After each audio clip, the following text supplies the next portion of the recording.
today we're not only doing a Q&A, we're taking a moment to seriously focus on Earth Day. And, you know, as you guys were singing that song, I thought about how often we speak about love, that spirit is love, right? That love is the impulse, and we talk about how we want to experience that love, express that love. We talk about God as love. We talk about our love for one another and how important that is. But I was reflecting on the fact that there's also not just the Great Spirit, but there's also Mother Earth. And think about that love. We say Spirit gives everything, that everything we need is already present, but could we not also say exactly the same thing about the earth? Everything is freely given. Water, food, nourishment, beauty, mountains that inspire us, valleys that cradle us, flowers that fill our hearts, birds that soar and teach us to seek higher ground, all the ways in which Mother Earth loves us. And if love is the opening door, love is what we came here for, are we reciprocating? We speak about loving God, loving Spirit, right? Having Spirit love us, and for us to pour that love back out again in consciousness. And yet here is Gaia, place of such deep and profound love. And are we loving Gaia back in the same way?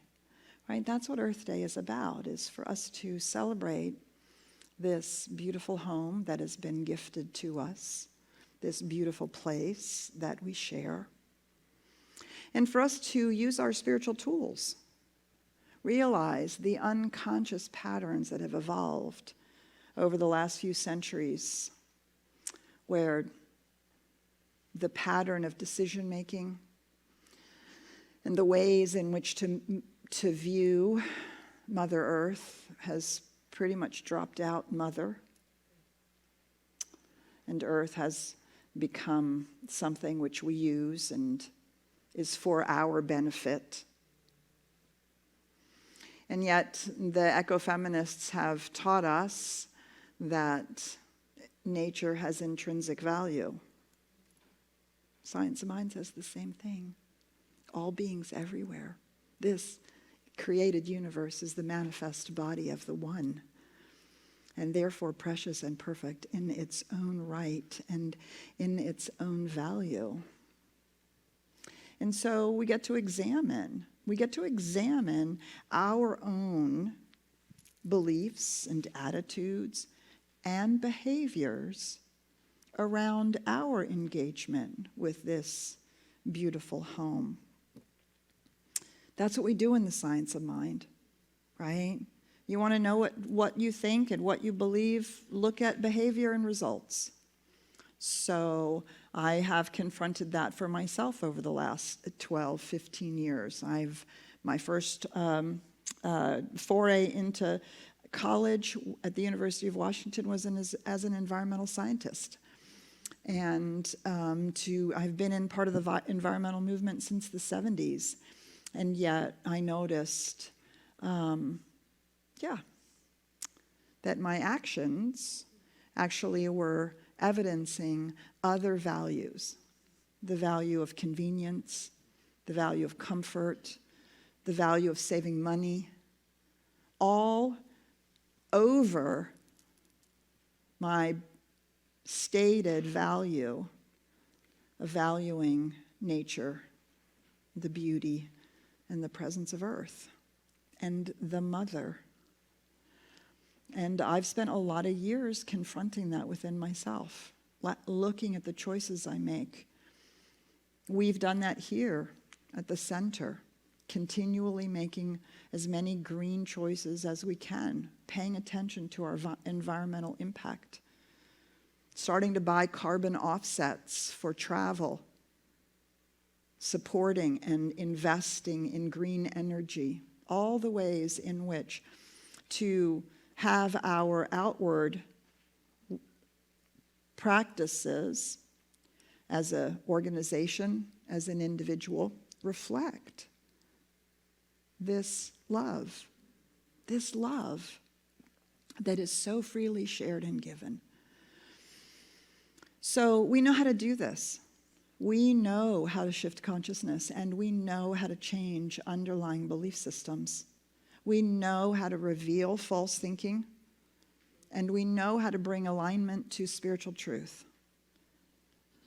We know how to live in a life that is whole, not just single-pointed, not just environment, not just profit, not just economy, not just convenience. We know how to bring our lives into balance.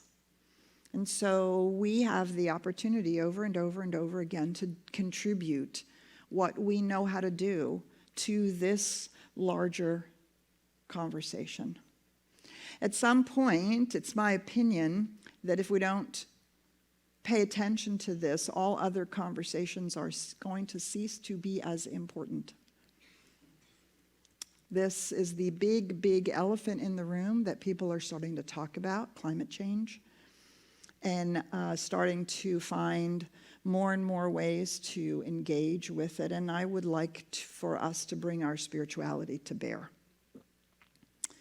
And I invite all of us to do that, not just as individuals, but also in whatever collective way that we can, that you can, finding ways to contribute and participate.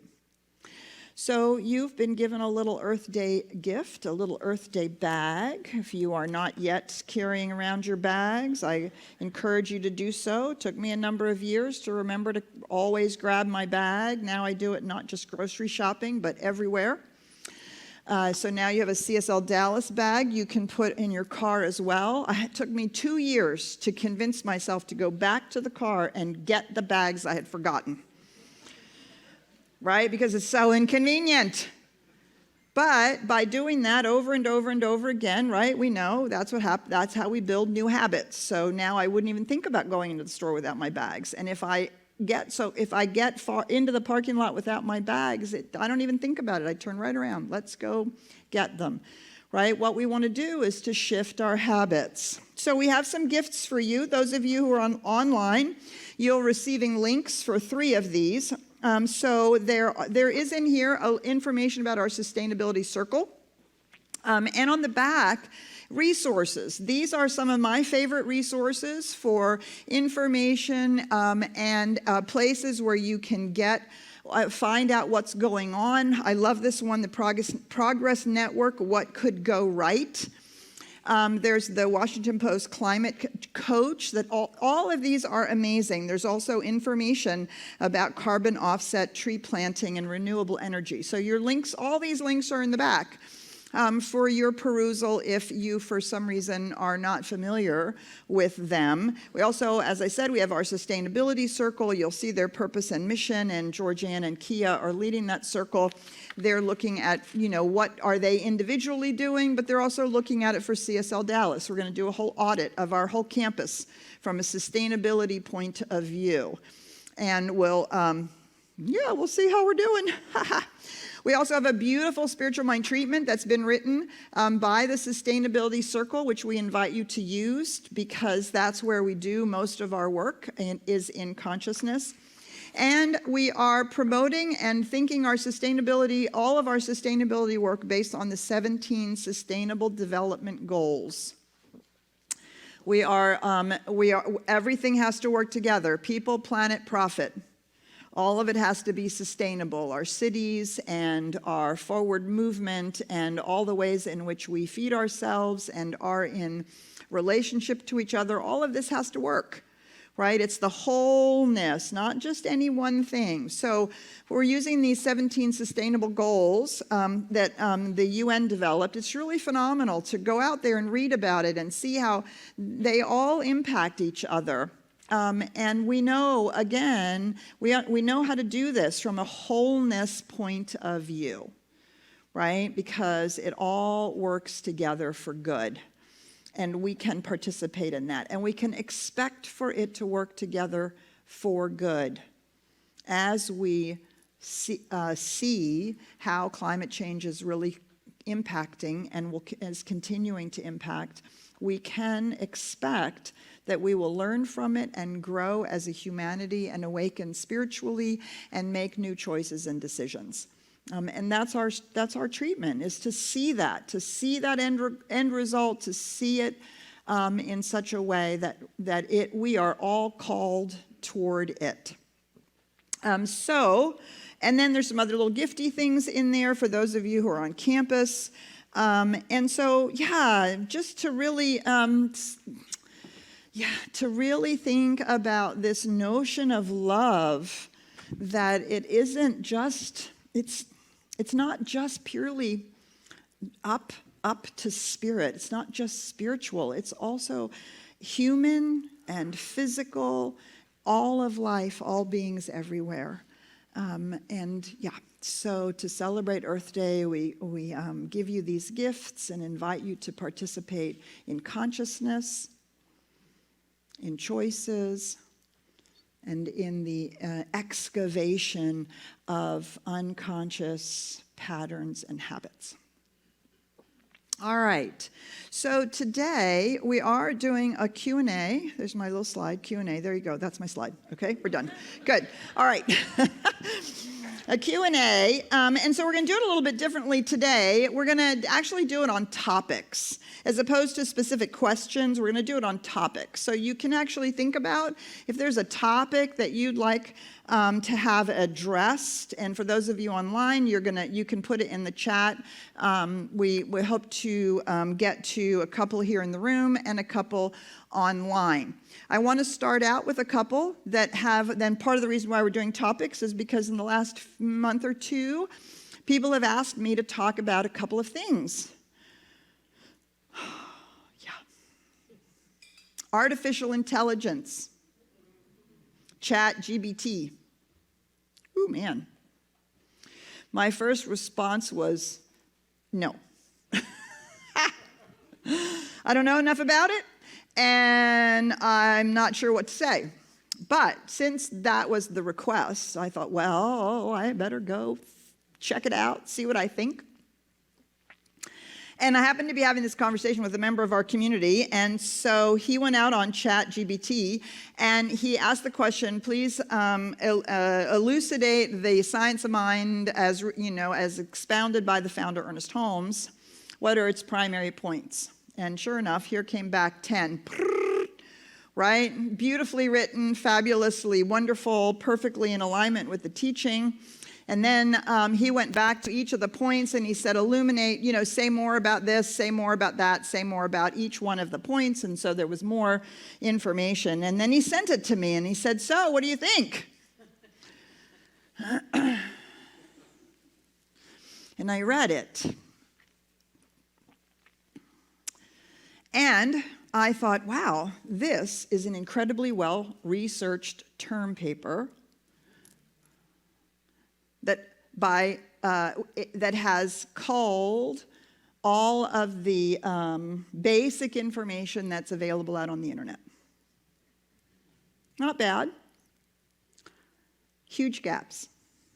Nothing about the transcendent mystery of the one. Nothing about the one, actually. Everything that was written in there was written as if we are a pantheistic theology. Both the word pantheistic and theology are not true about the science of mind. Completely missed science of spiritual mind treatment as our primary practice. So, artificial intelligence, we bring our critical thinking to it. We cannot assume that it's going to replace our ability to think things through, to feel into them, to intuit them, to sense them. But it is a powerful tool that we can use. We had a conversation about an event we're going to have here in a few months, and somebody went out on Chatbot and said, well, how should we promote this event? It was fascinating what came back. I'd give it a 70. 70% in alignment with what we thought we were doing. So we got to tweak it and rewrite it, but it was a great springboard, right? It was a great place to start, got us get some things to think about, gave us some words maybe we wouldn't have used otherwise. Yeah, a great tool. So's our GPS, a great tool. So's Google. But you know they're now diagnosing people with Google amnesia? Do you know what Google amnesia is? Google amnesia is the inability to think anymore unless you have looked it up online. I am not kidding you. I know people who use the GPS so much that they don't have a mental map of Dallas and they don't know how the major highways relate to each other because they've never actually looked at a map big enough, right? If you just follow the road on the GPS, what do you see? This much of the map. Great, it will get you there. It's a great tool. But we have an even better tool right here, right? And those cannot be left out. So rather than being afraid of it, what we want to do is engage with it in a way that is conscious. Isn't that how we do everything? Remember the conversation we had last week about fasting from devices? Oh, I flunked this week. Sitting in my chair, looking at the phone, going, did you not just talk about this? Yeah, but I have to look anyway. There's nothing on there right now. Put it down.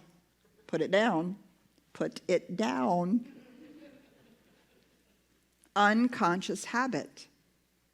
There's something there that I need to know or I need to see or whatever it is, or I'm just bored and I've forgotten how to enjoy my own company. Tools.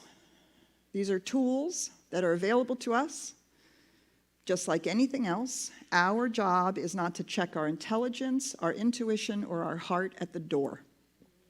And to not think that anything or anybody is better than us or knows more than us. Yes, knowledge-wise, ability to research, the internet, which I do that for about 5 minutes and I'm like, done. Okay, it's way too much information. I just can't, oh my gosh. Right, cull it all. Great, go cull it. And then I'm going to think about what has been presented and not just take it, right? Everything that was written on the internet is not true. You do know that, right? Takes a little critical thinking. Does it make sense? How does it, is this where I want to be? Is this how I want to approach it? So to begin with, right, artificial intelligence is a tool, and we have seen our tools run away with us. Our devices have run away with us. Infinite progress has run away with us. Our cars have run away with us, right? Have made messes that we now have to clean up. And this may also make messes that we have to clean up. I don't know, but we want to bring our consciousness to bear, right? Be conscious and aware of what it is, how it works, as we know it today, and utilize it as a tool. Don't be afraid, right? That's the most important thing. Don't be afraid. Fear is what causes us to resist or to attack or defend, none of which is conscious engagement. So at the moment, that is the sum total of what I have to say about artificial intelligence. Stay tuned. I'm sure it will become a very, very interesting and intriguing topic. You're thinking about your topics, right? So as you think about your topics, we're going to invite you to come up here to the microphone. And if you want to just stand on the side over there, we'll take a few. Love to have you come up here and say, I just want you to talk about this topic. It can be a personal topic, a spiritual topic, something that you want to know more about or just want to explore or examine. If nobody comes up here and asks something, I will inflict my own topics upon you. So do think about it. Come on up here and bring your topic forward. You don't have to give a long story if you don't choose to. You can just say, here's the topic, here's the thought. See, good. I got a couple people coming on up here. Come on up here. Yep, just come on up here. Make a line over here. And say your name so everybody knows your name. And say, I'd love for you to talk about whatever. Come on up here. Thank you. My name is Golbahar, and I'd love for you to talk about the high rate of addiction for youth ages 18 to 25. There's like a huge situation going on. Yes. So maybe around addiction and how families can support the 18-year-olds that get, it's a big topic. It is a big topic. Say your name again. Golbahar. Golbahar. Thank you. Thank you for asking that question. If you guys want to just sit down on the chair for a minute or sit here on the edge, let's just start out with a huge topic, shall we? No, it's important. It's hugely important, especially because I fit into that category for a long time. So in the science of mind, we understand that addiction is the desire to numb our experience of life because we are not able to express the truth of our being. And so we find other ways to manage our inability to be fulfilled.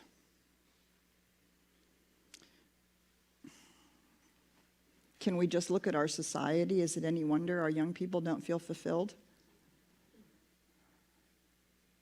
What are we shown? Nothing but perfect lives, not only on Facebook, but on TV sitcoms. None of the people on TV sitcoms actually work. Unless you're watching The Office, nobody works. They all have fabulous apartments. They all have fabulous clothes. They all drive fabulous cars. And it's held up to us. And all the advertising is held up to us. And, well, let me just tell you this story. Some of you have heard this story before. They did an experiment about sustainable living. And what they did is they got, 6 or 8 families together who were willing to go live on an 18th century farm. Truly, 18th century farm. Milk the cows, pump the water, right? None of the modern conveniences.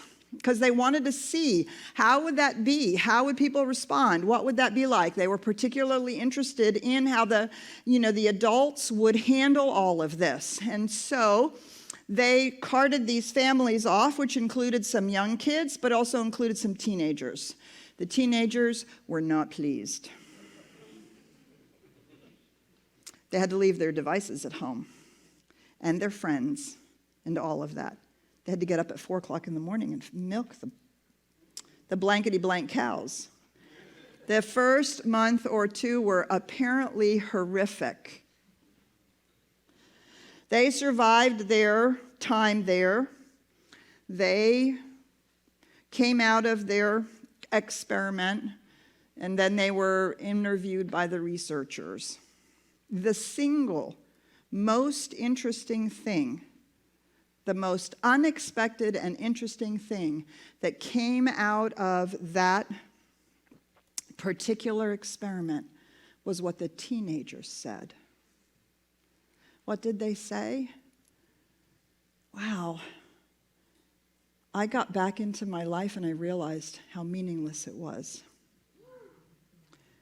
Back there, my family counted on me. They needed me to milk the cows. I felt like I was contributing to my family.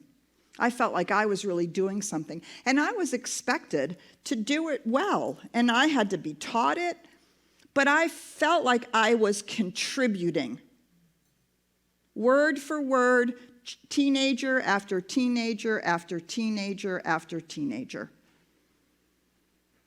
And now I'm back at school and, it's all about what party are you going to and who do you know, and are you cool enough, and scrolling through Facebook or Instagram or whatever it is.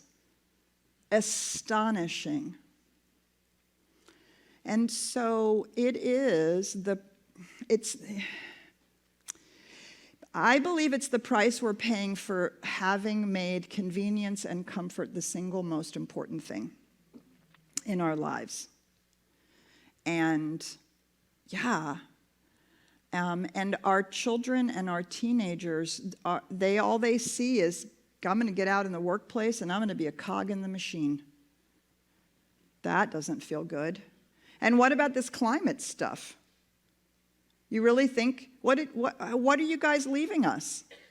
You think what's it going to be like when we're your age? The despair is palpable. And we get to be responsible for that legacy and to support our teenagers in being all that they came here to be, which means expectations. It means support and a willingness to help them grow into who they've come here to be. Now, once full-blown addiction has happened, there are no easy answers to that. For some people, it's recovery through the 12-step programs. For some people, it's tough love. For some people, it's rehab. For some people, it's unconditional love no matter what, or probably some combination thereof. What we cannot do is abandon our teenagers and our young people. We cannot abandon them. We have to see who they can grow to be in our own consciousness. We cannot be afraid of them. And we have to invite them into a larger vision. Right now, the vision of doom and gloom, all the apocalyptic games, all the shoot-'em-up games, all the apocalyptic movies, all of the doomsday things, right? That is a picture. And so we have to narrate another picture into being and provide ways of seeing the possibility. But we have to take responsibility too. We have to take responsibility collectively for the culture, individually, right? Those of us who have teenagers. My son has gone through that. I went through that. Yeah. The bottom line is, for me, to find a way to love truthfully. That's love that's not codependent, but is truthful. Never to withdraw love, but also to say and to be clear about what's unacceptable. And for there to be consequences to unacceptable behavior. Right? They call it love and logic. Love and logic. The hardest thing to do is to love someone when they have disappointed you or you think they are being hateful. But our teenagers will teach us, and our young adults will teach us how to do that. It's a great question. And a lot of those kids are committing suicide, epidemic of suicide. And we can contribute with our consciousness, with our treatments, with the way in which we take care of ourselves and our lives, and the way in which we engage in these very real topics. Is there an easy answer? Of course not. There's never an easy answer. You guys, we're grown-ups. The answers are never easy. It's always about finding our way through. So thank you for the question. Really appreciate it. Sheila, come on up here. Thank you for that. I'm Sheila. I would like to, since many of us are over 50 years old, I would like you to address aging gracefully. Thank with you. Science of mind. Awesome, because that was the other topic I was going to inflict on you. So there you go. Somebody asked it. I love it. Somebody has asked me to talk about aging, and we will definitely move towards that and talk about it. But yes, aging gracefully. So from a physical point of view, right, we have the baby boomers. We've added 15 years to our life. The good news is we've added it to the middle of the life, not to the end of life. So the long, steady, the long decline is still only 5 years, and it's still only at the end of life. We've added our extension into the middle. The problem with that is that we have forgotten that the end of life is actually going to come. So there's a lot of depression when we actually face that, right? And that's what aging gracefully is. So the Hindus really had this wonderful understanding that you were a student, you were a householder, kids and, house and money and all of that. And when that was over, there was a time when that was over, and then there was a time to retreat into oneself and one's spiritual life. And then one has the opportunity to share one's wisdom. So our job is to in fact age gracefully. So that means, one, pay attention to the beliefs we have about aging. There was a fabulous sharing in the Sunday morning class, in the 9:15 class, about a hobble club. That people got together, and they were talking about their ailments and how they hobble, and well, it's all you can expect. So let's just support each other in our hobbling. No. Let's support each other in being as healthy as we can, as strong as we can, right? By believing and seeing it as possible, finding lots and lots and lots and lots of inspiration. And when we believe that we can, in fact, stay healthy and strong and vibrant, we will automatically begin acting that way. So what does that mean? Okay, this is not rocket science, you guys, and I'm struggling with it as much as anybody else, and it pisses me off, infuriates me. It's not rocket science. It's super easy. Here is what studies have told us. Eat proper food. Hello. Drink enough water. Sleep enough. And move your freaking body. That's it. That's it. People are reversing the negative impacts of aging, especially mental cognition, but also physically, by engaging with their lifestyle. I don't want to hear it any more than you do.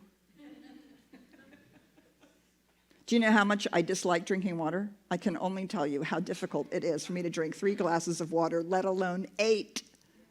Oh my gosh. But they're showing that,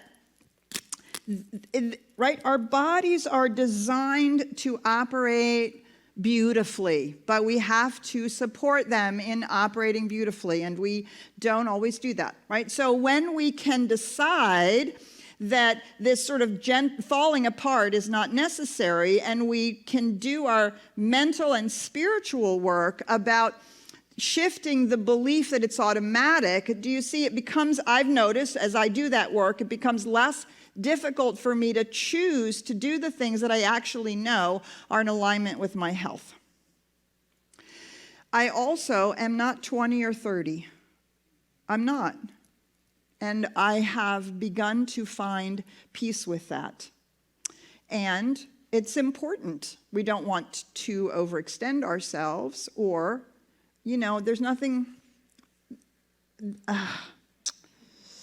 My mother used to say this to me. Oh my God, my mother's voice is going to come right out of my mouth.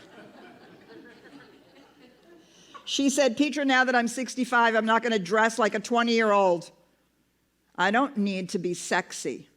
I need to be wise. Oh, wait a minute. Let me just stop and take that in. That is not what the movies and the advertisement tells us, especially not us women. Oh, you men, you can go gray and age gracefully. We're not allowed to. We still have to wear high heels so that we look good.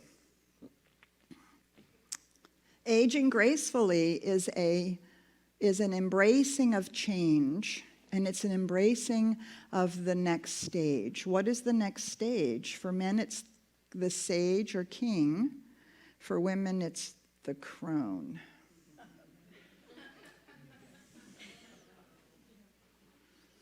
However, if you look deeply underneath the crone, you recognize that the crone is the wise woman. If we are over 50 or 60 or 70 and beginning to move into those ages, what we can do in our consciousness is embrace our wisdom.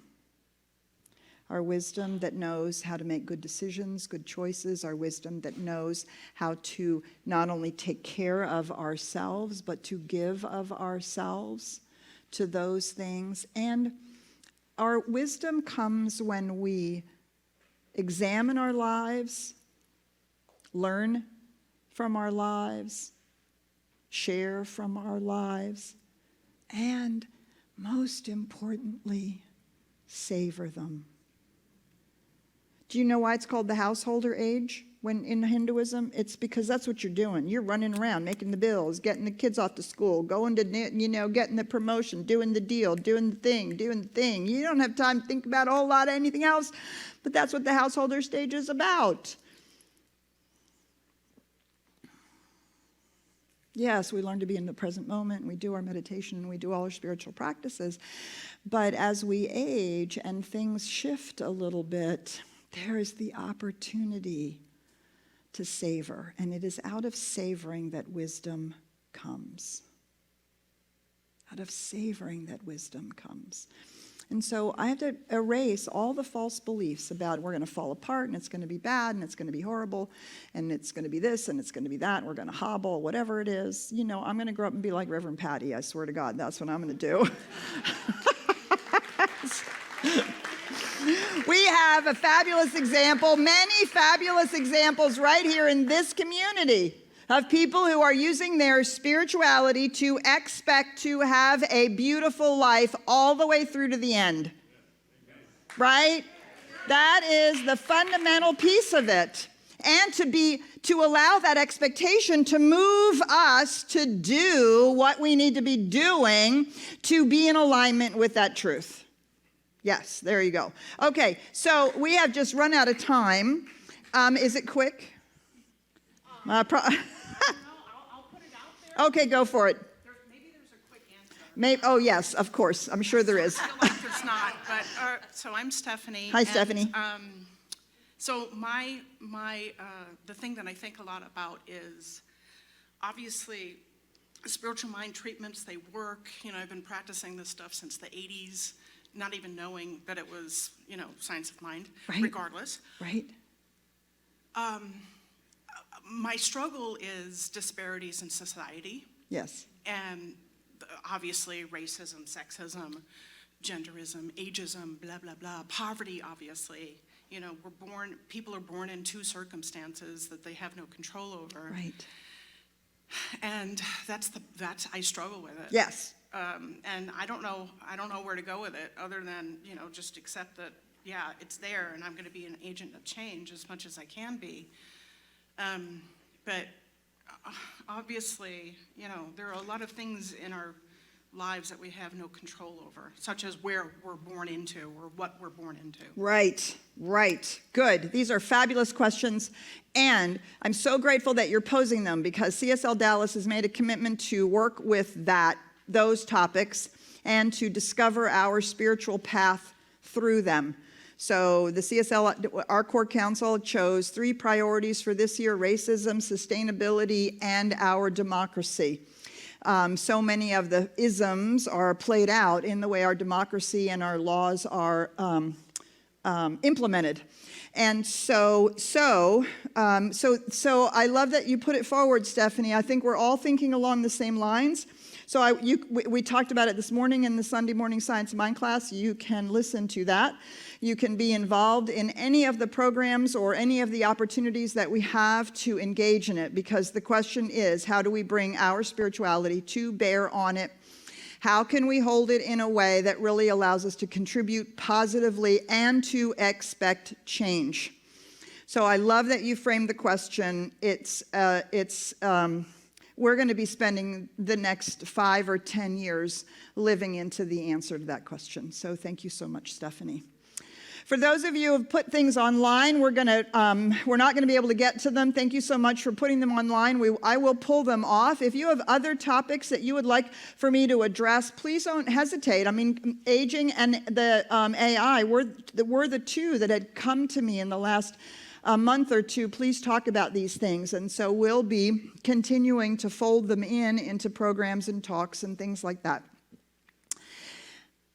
So we're well over time. We have a fabulous lunch for you. And so we're going to bring Bakari on up here to...